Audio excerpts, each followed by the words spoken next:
അങ്ങനെ കുറേ വിവാദങ്ങൾക്ക് ശേഷം JSK ഫിലിം ഇന്നലെ ഇറങ്ങി. ഞാൻ ഇന്നലെ പോയി കണ്ട തിയേറ്ററിൽ ആമ്പലൂരെ കണ്ടത് തിരക്കിണാവില്ല, ആകെ 10-20 പേരുണ്ടായിരുന്നു. പക്ഷെ പടം എനിക്ക് ഇഷ്ടമായി, കുഴപ്പമില്ല. കുറേ നാൾക്ക് ശേഷം സുരേഷ് ഗോപിയുടെ നല്ലൊരു തിരിച്ചുവരവ്. പണ്ടത്തെ നമ്മൾ പറയില്ലേ മോഹൻലാൽ, മമ്മൂട്ടി, സുരേഷ് ഗോപി, ആ ഒരു രീതിയിലുള്ള സുരേഷ് ഗോപിയുടെ സ്റ്റാർ കിങ്ഡം പോയിട്ടില്ല എന്ന രീതിയിൽ തന്നെ ആളുടെ സ്ക്രീൻ പ്രസൻസ് ഒക്കെ നന്നായിരുന്നു. പിന്നെ പടത്തിൽ ഒരു നെഗറ്റീവ് എന്ന് വെച്ചാൽ കാസ്റ്റിംഗ് ഭയങ്കര മോശമായിട്ട് എനിക്ക് തോന്നി.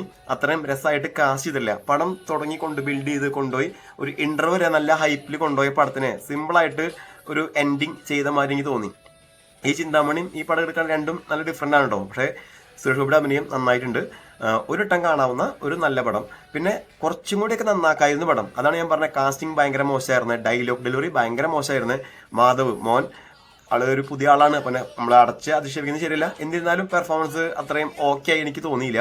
പിന്നെ ഈ പറഞ്ഞ മാതിരി കുറെ നല്ല ആളുകളെ കൊണ്ടുവരാന് പകരം കുറച്ച് ഈ എന്താ പറയാ സീരിയലിലും അങ്ങനത്തെ ഉള്ള ആളുകളെ ഇതില് കയറ്റി അതത്രയും ഓക്കെ ആയി എനിക്ക് തോന്നിയില്ല. എല്ലാവർക്കും അവസരം കിട്ടണം. പക്ഷെ ഈ പടത്തിൽ അതിന്റെ ഒരു നല്ലൊരു കാസ്റ്റിംഗ് ഉണ്ട്. അത് നമ്മുടെ ബൈജു, പിന്നെ സുരേഷ് ഗോപി, പിന്നെ നമ്മുടെ അനുപമ, അങ്ങനെ കുറച്ച് പേര് ഒഴിച്ചു കഴിഞ്ഞാൽ അധികം നല്ല ആക്ടേഴ്സിന്റെ ഒരു പ്രസൻസ് സ്ക്രീനിൽ ഇല്ലാന്ന് എനിക്ക് തോന്നി. പിന്നെ ഈ പറഞ്ഞ മാതിരി തന്നെ ഒരു വട്ടം പോയി കാണാവുന്ന ഒരു പടമാണ്. നമ്മുടെ സിസ്റ്റത്തിനെയും അതേമാതിരി കുറേ സംഭവങ്ങളെയൊക്കെ കുറ്റപ്പെടുത്തുന്നുണ്ട്. പ്രത്യേകിച്ച് നമ്മുടെ കോപ്പറേറ്റീവ് ബാങ്കുകളുടെ ഇഷ്യൂസ്, മയക്കുമരുന്ന്, പന്നി, എല്ലാ സംഭവങ്ങളും, അത് കാട്ടുപന്നിനെ വെടിവെക്കൽ, അങ്ങനെ എല്ലാ സംഭവവും ഉൾപ്പെടുത്തിയിട്ടുണ്ട്. അപ്പോൾ ഒരു എന്താ പറയുക, ആൾക്ക് സംസാരിക്കാൻ ഉണ്ടാവാവുന്ന ടോപ്പിക്കൊക്കെ പടത്തിൽ ഉൾപ്പെടുത്തിയിട്ടുണ്ട്. ഒരു വട്ടം പോയി കാണുക, കുഴപ്പമില്ലാത്തൊരു നല്ല പടം.